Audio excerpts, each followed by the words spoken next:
जय हिंद दोस्तों। मैं जयसुराज मौर्य आपके अपने चैनल टेक ITI डिप्लोमा पर आपका स्वागत करता हूं। हम लोग मापक और मापक औजार पढ़ रहे थे, जिसमें आज सूक्ष्म मापी यंत्रों को देखेंगे, जिसमें माइक्रोमीटर के बारे में हम चर्चा करेंगे। देखिए, पहले हमने अब तक जो पढ़ा स्टील रूल पढ़ा था। स्टील रूल का लिस्ट काउंट कितना होता था? वो छोटा से छोटा, मतलब छोटा से छोटा 0.5 mm तक ही मेजर कर सकता था। 0.5 mm तक ही मेजर कर सकता था। पर हमें क्या था कि इससे भी छोटी चीज और इससे शुद्धता से 0.5, जो स्टील रूल था कितना 0.5 तक ही मेजर कर सकता था। पर इससे भी अगर छोटा मापना हो तो हमें क्या करना पड़ेगा? वर्नियर को देखेंगे, माइक्रोमीटर को देखेंगे। तो आज की टॉपिक जो है माइक्रोमीटर है। ये इसकी देखिए लिस्ट काउंट जो होती है, ये कम से कम कितना कर सकता है?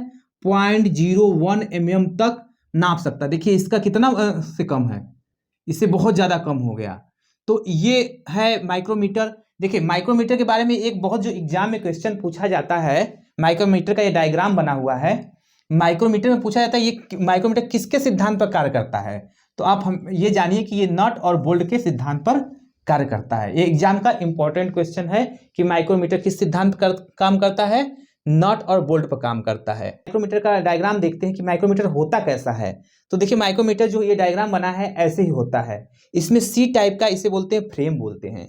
इसके बीच में ही ये जो देखिए ये एक स्पंडल है। फ्रेम में क्या हो? स्पंडल होता है और इधर साइड में क्या होता है? एनविल होता है। इन्हीं के बीच में हम अपने जार, जिसका जिसका डायमीटर हमें नापा जाता है या जिसका थिकनेस जो भी है, यही रखा जाता है। और रख के फिर क्या करते हैं हम? इसको घुमाते हैं, थिम्बल को घुमा के हम इसको टाइट कर लेते हैं। तो ये अपना इसमें आ जाता है। फिर यहाँ से रीडिंग पढ़ते हैं। तो इसके पार्टों को देख लेते हैं। इसका क्या नाम है? ये हो गया रैचेट स्टाफ बोलते हैं। ये क्या होता है? ये किस लिए? था फाइन एडजस्टेबल के लिए होता है। और ये थिम्बल हो गया। और ये हो गया बैरल या स्लीव बोलते हैं। सबका नाम भी लिखा हुआ है, आप लोग अच्छे से देख सकते हैं, इसका स्क्रीनशॉट भी ले सकते हैं। और ये स्पिंडल है। और ये होता है लॉकिंग के लिए। जब आपने मेजर कर लिया ना, तो उसके बाद क्या करते हैं आप अपने उसको जो भी आता है डाटा उसको लॉक कर देंगे कि इतना है, आपका हिले डुले नहीं। फिर आराम से इस पर माप पढ़ेंगे। कैसे पढ़ते हैं इसको भी हम बताएंगे। तो आप ये देखिए, इस पर एक और चीज होता है कि इसकी लिस्ट काउंट मैंने बताया था कि 0.01 mm होता है, इस पर लिखा होता है। और इसकी साइज जो होती है 0 से 0.2 मतलब 25 mm के बीच में होती है। ये भी इस पर लिखा होता है। जिस साइज का होगा वो साइज भी लिखा रहेगा, और जितना लिस्ट काउंट है ये लिस्ट काउंट भी लिखा रहेगा। ये देखिए दो तरह के लिस्ट काउंट बताए गए इसमें। एक तो मेट्रिक में होता है, वो 0.01 mm होता है। एक ब्रिटिश में होता है जो इंचेज में दिखाए जाते हैं। तो क्या होगा? 0.001 इंचेज तक होते हैं। एक जीरो इससे अधिक होता है और वो यूनिट किसमें हो जाती है? इंच में हो जाती है। अब इसके मटेरियल को देख लेते हैं। इसका देखिए ये जो फ्रेम का मटेरियल होता है ये कास्ट स्टील का बना होता है। हम देखिए जो बता रहे हैं मटेरियल ना, ये एग्जाम में पूछे जाते हैं, इसलिए इस मटेरियल पर हम ज़्यादा जिक्र कर रहे हैं कि अगर पूछे फ्रेम का मटेरियल क्या है। इनके पार्टों का नाम आप देखेंगे तो कई बार पूछता है एग्जाम में। निमी के क्वेश्चन आप करते हैं तो उसमें पूछता है इस पार्ट का नाम बताइए क्या है, थिम्बल है। इस पार्ट का नाम बताइए क्या है। तो आपको मालूम होना चाहिए, इसका नाम पूछेगा, इसका नाम पूछेगा, तो आपको मालूम होना चाहिए कौन एनविल है, कौन स्पिंडल है, कौन बैरल है, कौन थिम्बल है, कौन रैचेट स्टाफ है। तो ये पूछा जाता है। और इसकी लिस्ट काउंट भी पूछा जाता है और इनका मटेरियल भी पूछा जाता है। तो इसीलिए इसका मटेरियल क्या हो जाएगा? कास्ट स्टील हो जाएगा। किसका? फ्रेम का मटेरियल कास्ट स्टील। और एनविल, स्पेंडल, इधर का जो मटेरियल है इनवार स्टील और क्रोमियम स्टील का बना होता है। इसलिए कि देखिए इस पर जॉब रखते हैं कोई भी मटेरियल जैसा हो तो उसका ये ऐसा नोक जैसा होता है ऐसे करके, तो ये क्या इसको चेंज ना हो, तो इसलिए इसका इनवार स्टील का बनाया जाता है। और क्रोमियम स्टील का बनाता है, जंग वंग भी ना लगे, तो इस पर्पज से इनका ये मटेरियल बना दिया जाता है। तो ये देखिए इनके सारे पार्टों के नाम मैं एक बार फिर से दिखा दे रहा हूँ कि पहले इसके बारे में एक बार। माइक्रोमीटर नट और बोल्ट के सिद्धांत पर काम करता है। अब नट बोल्ट के सिद्धांत कैसे काम करता है? देखिए इस पर थ्रेड कटे होते हैं। इसका नाम क्या है? स्पेंडल। स्पेंडल पर ये बाहरी थ्रेड कटे होते हैं। और ये बैरल पर, ये जो बैरल है इस पर क्या बाहरी आंतरिक खांचे कटे होते हैं ऐसे ऐसे। अब यही दोनों आपस में मिल जाते हैं, मिल के फिर चलते हैं। तो जैसे हम इसको घुमाएंगे ना, तो इसके इसके जो खांचे हैं, इसके जैसे नट बोल्ट में वही होता है ना, ये हो गया बोल्ट बन गया, ये बन गया नट। तो नट बोल्ट आपस में चलते हैं, तो इस तरह से ये अंदर बाहर करते हुए आगे इधर जाएंगे तो ये अंदर चला जाएगा, बाहर निकलेंगे तो ये ऊपर वाला क्या बैरल बनाएगा, नट का बनाएगा, और ये स्पिंडल क्या बनाएगा? बोल्ट का बनाएगा। तो इस तरह से ये आगे चलते हैं और घुमाते इसको हैं। इसको जब घुमाएंगे तो अपना इधर घुमाएंगे तो आगे आएगा। सो क्लॉकवाइज जब घुमाते हैं तो कोई भी चीज क्लॉकवाइज घुमाएंगे तो हमेशा आगे की तरफ जाएगी और एंटी क्लॉकवाइज पीछे की तरफ जाएगी। तो इस तरह से ये करते हैं। और देखिए इसके और बारीकियों को देखते हैं।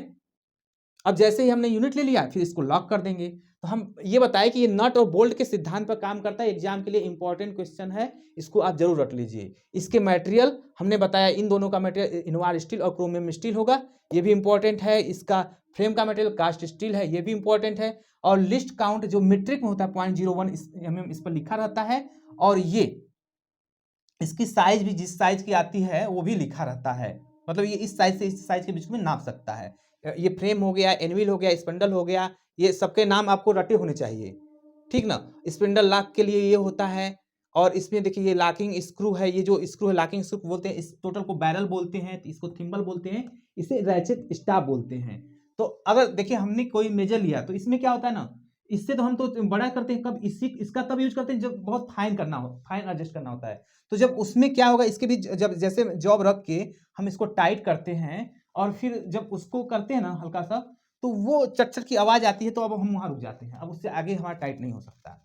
तो ये तो हो गया इसके डायग्राम, ये मेन स्केल डिवीजन है। अब हम कैसे इसको लेते हैं, पर इससे पहले मैं एक इंपॉर्टेंट में बहुत जो एग्जाम पूछा जाता है लिस्ट काउंट के बारे में पूछा जाता है, बार बार पूछा जाता है। आपका इंटरव्यू हो चाहे कोई भी हो, एग्जाम में ये पूछा ही जाता है कि लिस्ट काउंट क्या होगा।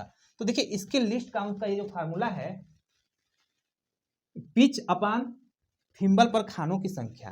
देखिए पिच कितना होता है इसका, अब पहले मेन यूनिट को देखिए।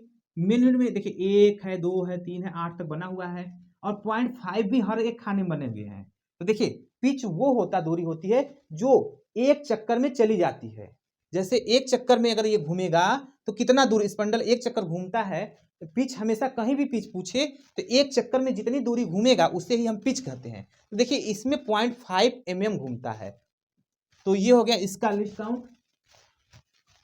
लिस्ट काउंट हो गया पॉइंट, पिच हो गया 0.5।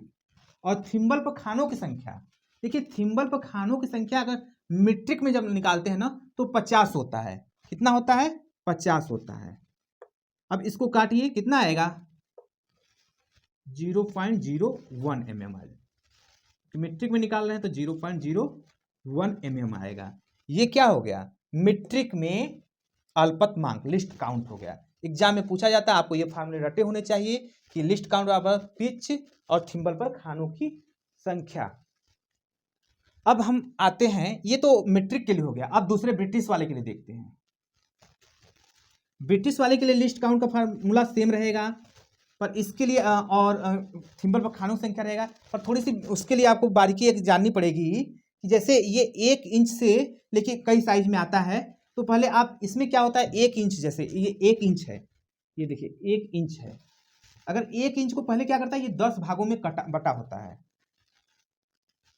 ऐसे ऐसे करके 10 भाग बटे होते हैं, ठीक ना। अगर ये मान लीजिए यहाँ तक 10 आ जा रहे हैं, 1 से 10, और प्रत्येक में 4 खाने कटे होते हैं। तो ऐसे देखिए गुणा करेंगे तो कितने खाने हो जाएंगे? 1 में 4, टोटल 10 में बटे होते हैं, और 1 में 4 खाने, तो टोटल कितने हो जाएंगे? 40 खाने हो जाएंगे। तो ये हो गए, टोटल खानों की संख्या कितनी हो गई? 40 हो गई। तो इसके जो पिच होता है, देखिए हमने बताया पिच क्या होता है कि एक चक्कर में चली गई दूरी, इस पर टोटल 40 भागों में बटा होता है, तो एक चक्कर में कितनी दूरी चलेगा? इतनी दूरी चलता है।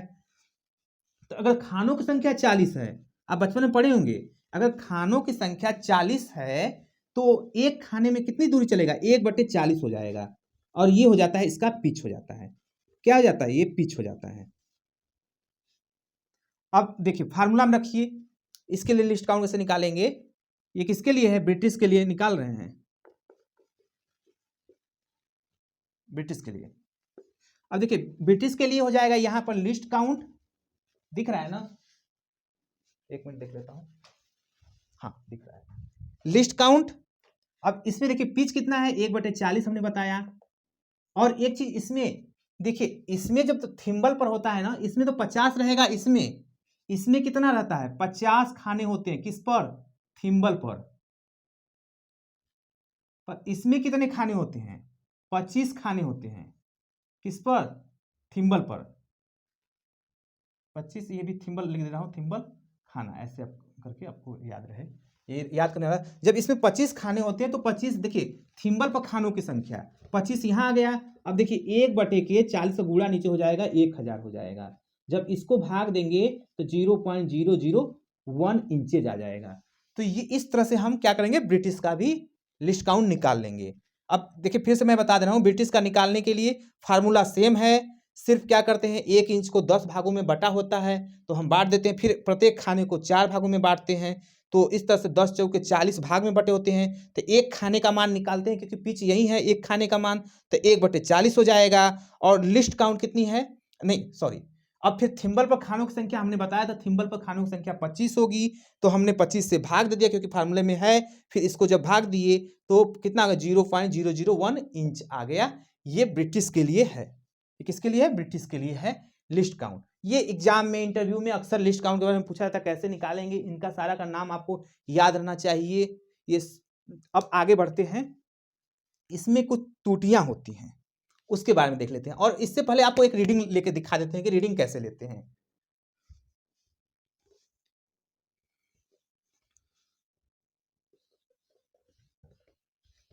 अब देखिए इस रीडिंग को पढ़िए, आपको दिख रहा हो तो रीडिंग बताइए कितना आ रहा है।